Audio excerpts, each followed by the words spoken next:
Hey, it's Antrice, and welcome to another episode of the Savvy Painter podcast. If you have been listening for a while, welcome back. And if you're new here, I'm so glad you found me.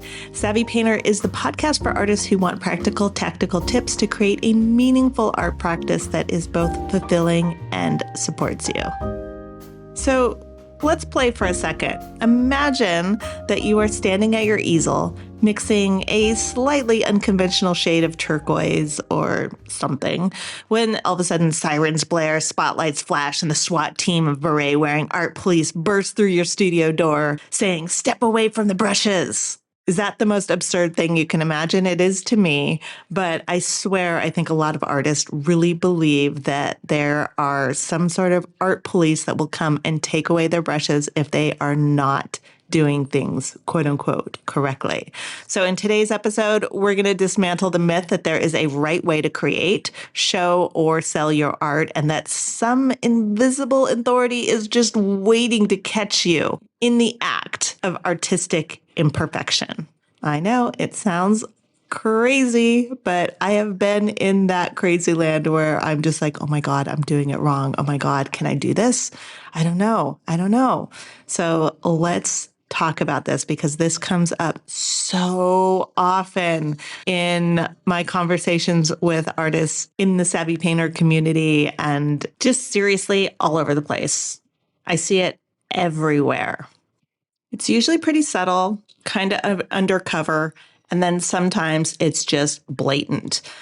And it's interesting, right, when you think about it, because artists are supposed to be these creative rebel rule breakers. We think outside of the box. We see the world differently, all of these things. But we are still susceptible to the kind of subtle programming that happens in society and just from living in a world with other human beings and absorbing what other people's beliefs are, what people say, what people think. We see it in media. We see it in film. We kind of see this all over the place, that there's an acceptable way to be.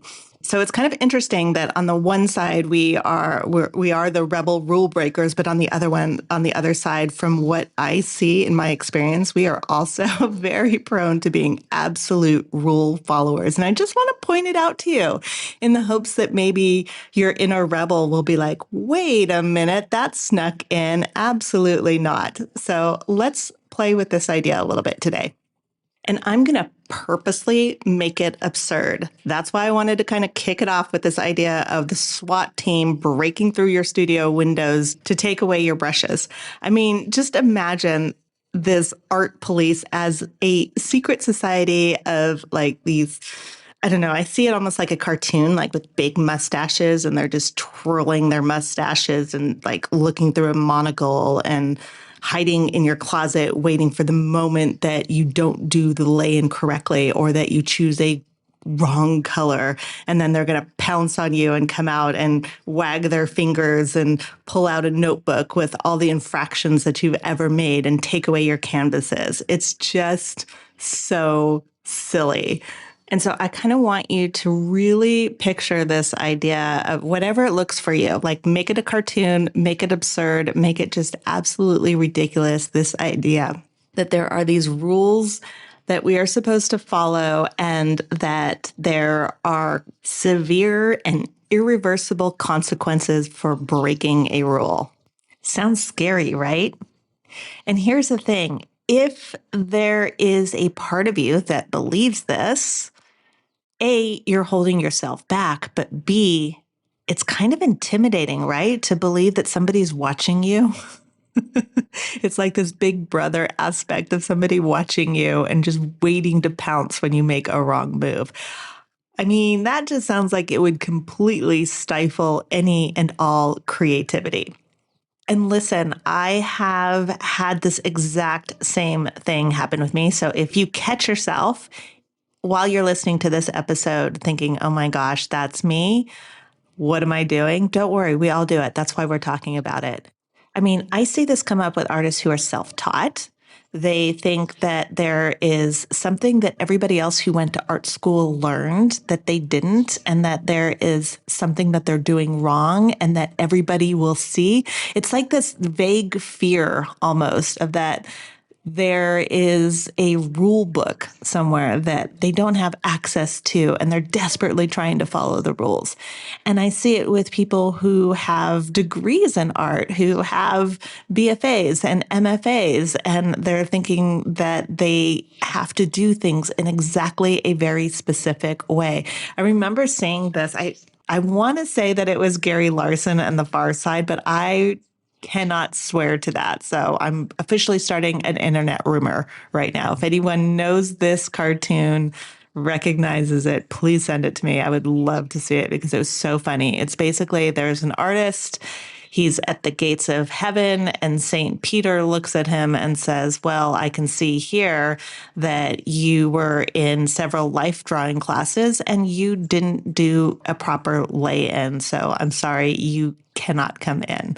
I mean, that's how seriously we take it. And I thought it was hilarious that to see that in The Far Side. I'm pretty sure it's The Far Side. I really want to say it was The Far Side. I'm just going to give him credit for it. And if I'm wrong, I apologize. So this belief, regardless of the education level that you have, it is the same, I think. I think that the consequences of this is exactly the same. And what happens is artists find themselves hesitating to try new techniques or to experiment with materials or to approach galleries because they think that a single misstep will permanently, irrevocably, forever and ever end their credibility as an artist. And when I say that out loud, I am sure that there are many of you who think like, no, I don't do that. But I want you to take a look and just notice when you find yourself feeling like there is something that you are supposed to be doing that you're not doing with your art, something that you are supposed to know that you don't know. When you find yourself doom scrolling on Instagram, oh, it's becoming so bad lately. That's a whole other topic. Don't even get me started. But you find yourself doom scrolling on Instagram, looking at other artists and thinking that they know something or are doing something better or different or in some way have a leg up on you. Here's another one that comes up. This comes up in critiques constantly. This idea that we need permission to do this. I find myself, I'm handing out permission slips left and right inside Grow Studio. It's so funny. But this mindset leads to constantly seeking outside validation. Artists are almost waiting for someone else to say, yes, it's okay. You can do that. You can follow your instinct, or you can try that idea that you have, or you can figure it out on your own, something that you saw another artist do, or maybe it's just something that you noticed in a completely different discipline. And one thing I want to say here at the get-go is it's not that there aren't quote unquote best practices or ways that other artists have done things that you can learn from. And it's not that it is just absolute chaos. And I'm going to dig a little bit deeper into that in this episode. But instead of feeling like it's like this. Artists go back and forth between these two extremes of there's these rules that I have to follow. And if I don't follow those rules, then I am not a real artist, or I will never make it as an artist. And on the flip side, there is, this idea that nothing matters and just do whatever you want and la, la, la. What I'm going to propose on this episode is that you consider how these ideas that you get from other artists or these quote unquote rules that you hear from other people are impacting your work. Because when there's a part of you that sort of believes that there's this all-seeing judge and you're feeling monitored by an imaginary authority, it just kills your creativity. It kills your confidence as an artist. And it pushes you to follow these kind of like safe, tired formulas. And if you believe these kinds of myths and you believe that if you do something wrong, then you won't be able to, quote unquote, make it as an artist, it's like this career apocalypse myth. And it's just, when you think about it, it's just so ridiculous to think that one wrong move could permanently end your career.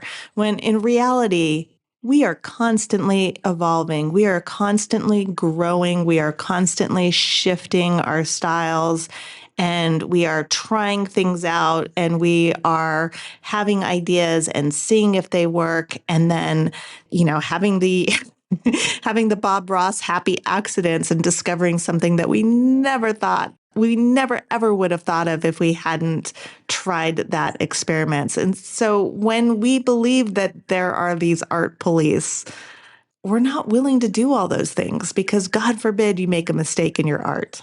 I will say that I do have a lot of fun with this idea with the artists that I work with. Oftentimes they will, in growth studios, somebody will come to me. I won't name names, but somebody will come to me with this idea that they want to switch styles or they want to try something completely different with their art, or, they have this idea and they're very intense about it. And they're seriously like, what do you think? Should I do it?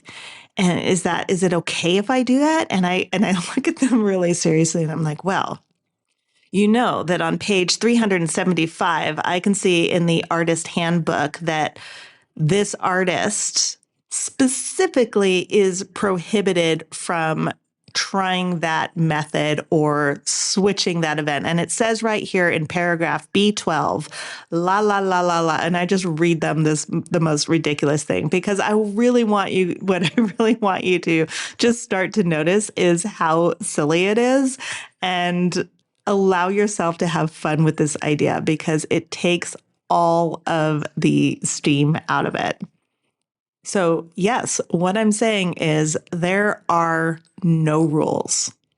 Okay? 0, none. There are no rules. There is no central authority. And this is what I love about being an artist. And this is what I love about getting to know you and all of the artists that I get to interact with as part of the Savvy Painter. We are a diverse group, and we have a history that is, if you think about painting, it's like 500, well, I don't know, arguably it's longer than that, but a lot of people say that it's like 500 years old, if you start thinking about the Renaissance and the pre-Renaissance. But, I would argue that cave painters were painters as well. And so there's this deep, long, rich history of creativity that, personally, I think started basically with the very first human.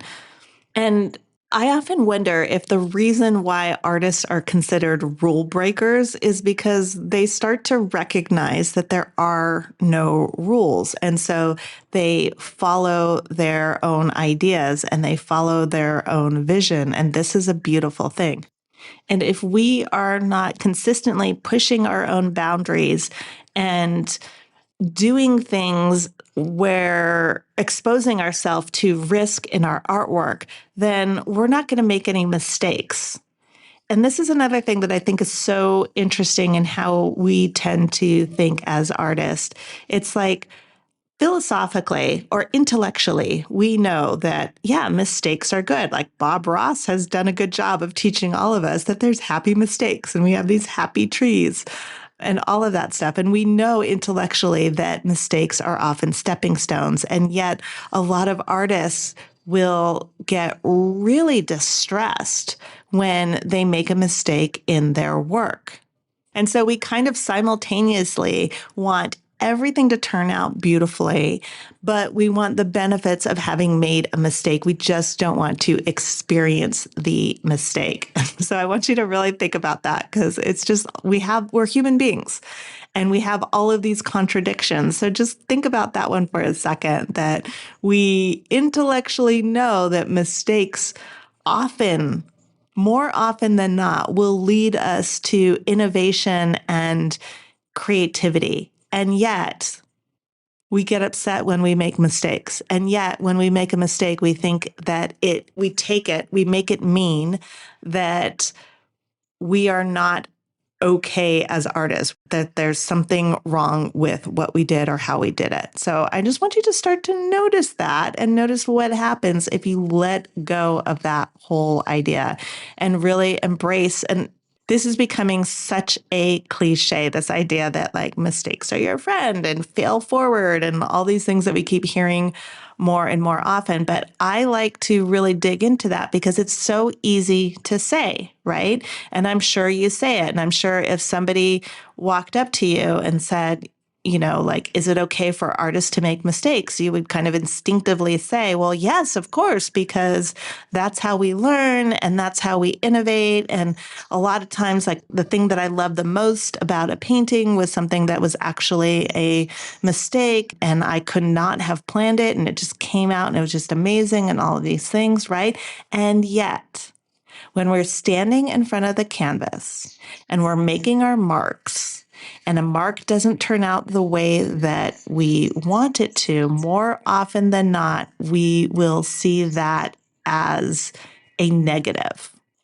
And I really believe that a big part of that is because we have this sort of cognitive dissonance about making mistakes. On the one hand, there is the joyful idea that mistakes are wonderful and it's how we learned and all that fun stuff. And then there's also this part of us that believes that mistakes are not allowed and mistakes are proof that you don't know what you're doing. And sometimes I will hear people say things like, yes, but not that mistake, right? At which just catch yourself, just be on to yourself, just start noticing when you do that. Because what's actually happening when you allow those beliefs to kind of run with scissors, when you kind of allow those beliefs to run around in your head unattended and unnoticed, is why you start believing that your art isn't good enough and that you need an outside permission in order to do the work that you feel called to do. The only permission slip you need is the one that you write for yourself. And the more that you can lean into that and to really allow that part of you that gets stifled by this idea of the art police, the more that you can free that person inside of you and let that person say what they want to say and be who they want to be on the canvas, your art will just get better and better and better and better. And that is what we want, is that self-expression. That is what we want, is for you to be able to freely share your ideas and share your experience of what it is like to be a human in this world today. Currently, as I'm recording this, it's 2025. So I want to encourage you to check in with your own voice. When you notice these ideas like, I should do this, or is it okay? Anytime you have those types of thoughts, I just want you to kind of check and ask yourself, what do I find exciting? What do I want to make? What am I curious about? And just answer that question and lean into that answer in your work. Our art is an expression of who we are, and it's also meant to be fun and joyful and exploratory and surprising. So give yourself permission to play. And what that can actually look like is allowing yourself to have mini challenges that don't have any purpose other than just to have fun and experiment and know that nobody ever has to see this work.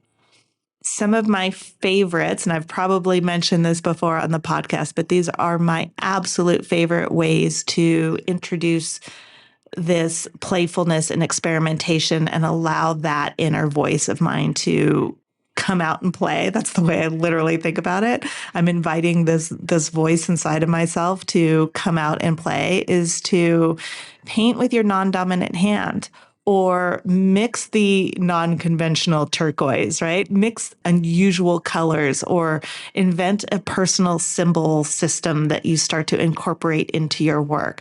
Just let that voice of yours take hold and allow that to be your North Star, your guiding light, as opposed to the other voices. The hypercritical, judgmental, authoritative voices that just spew all this nonsense. I'll leave it at that. Nonsense. Listen, you know way more than you give yourself credit for. So I want to encourage you to use that knowledge and trust yourself. You know, one of the things that I've been fascinated with lately is how much our subconscious, our unconscious mind really is doing behind the scenes and how much it knows. And our unconscious mind remembers everything. Every book you've ever read, every gallery you've ever been to, every museum you've ever been to, every piece of art that you've looked at, every conversation that you've had, all of that is somewhere inside that beautiful head of yours. And that is plenty for you to create your art. That is plenty for you to trust. That is plenty for you to develop your own techniques, your own instincts, your own tastes, and to create your unique perspective. And when you tap into that, when you tap into your own voice, then you can start to ask the question, is there more information that I need? Here's what I think. Here's what I believe. And trusting and believing that you are doing it right and you do have permission to do it the way that you are thinking of doing it and the way that you want to do it. And if you find that there is a piece of that there's information, specific information that you don't have, now you can go out and look for it. But what the art police will have you believe is that there's this generalized idea that you don't know what you're doing and you don't even know what questions to ask, and that you're completely helpless without the permission and this imaginary rule book. That's the part I think is so dangerous. And what I want for you is to empower yourself with your own ideas, your own thoughts, your own techniques, your own style, all of those things, and to really trust that, yes, this is what I am seeing. This is my vision. Now I can go out and look for ways, techniques, information to help me achieve that, right? Because it's specific. If you allow it to be general and you allow it to be this giant 50,000 million trillion gajillion page book with all of these rules that you need to follow, and you don't even you're instantly going to put yourself into a place where you just feel helpless and not knowing where to start. And it kills your confidence. It kills your creativity. Now, some of the tools that I use to move through things like that are tools like EFT, which is tapping. If you haven't heard of that, I have a video that I will link to, and also integrative hypnosis, which is something that I have been really digging into lately. It's so much fun. But those two tools are really, really helpful in clearing the mental chatter and reconnecting you with your instincts. And journaling is also a really good method to move through this and to just understand what's actually happening in your brain. Ask yourself in your journal, why do I think that? And what exactly am I talking about? Is this true? And what am I believing that has me responding in this way, or has me feeling the way that I'm feeling right now? Just doing that for 10, 15 minutes in the morning or at the end of the day will help you enormously. The truth is that there is no one way to create your art, and there is no one way to show your art or to approach a gallery. There's no one way to sell your art. We are a diverse community. There are so many different artists who have different personalities, who have been successful in infinite number of ways. So there's room for you to find the way that works for you. There is room for you to play and discover in all of those areas of your art practice, not just on your canvas, but in how you talk about your work and how you show your work and how you sell your work. There is no single correct path. And successful artists often blend approaches and they learn what fits their own personality and their own style because that's what is sustainable for them. You may try on different ways of approaching all of these different aspects of your art practice, and then you'll naturally create your own. And you have permission to do that. It is okay. I promise you, it is okay. The last thing I want to recommend is surround yourself with artists who support and encourage you and are interested in sharing their experiences with you. Really make an effort. Please promise me you will do this, especially right now. Make an effort to limit your time around people who either implicitly or explicitly try to tell you that you're not capable, that you're not talented, that you are in any way deficient. Don't let them try to change you into someone you are not, because that is a 100% certain path to make you miserable and hate your art practice. Okay, I think I'm going to leave it right there. That's what I have for you this week. Wouldn't be me if I didn't say in Growth Studio membership, we celebrate these rule-breaking moments. And there is just this amazing group of artists who support each other in experimenting and playing. And I promise you that nobody is waiting to report you to the art police. It truly is a safe place to experiment and to get encouragement and to learn a wide range of mindset tools to help you trust yourself. So when you feel that coming on, when you feel that idea coming on that there is some authority who's watching you, I just want you to imagine the most ridiculous looking art police person that you can imagine. These are just imaginary monsters under the bed. So flip on the light switch. There is nothing there and paint whatever you want. Keep making art on your own terms. I promise you, your brushes are safe with you. Nobody's coming to take them away. Have a great week, friend. Hey, if you want to take what you are learning here on the Savvy Painter podcast even further, join us in Growth Studio. This is where you will take what you've learned here on the podcast and apply it, practice it, and take these concepts from just good ideas that maybe you'll do someday to habits that become part of your practice. Growth Studio is a unique community of artists we meet multiple times a week for live coaching, critiques, and demos. Just go to savvypainter.com/join.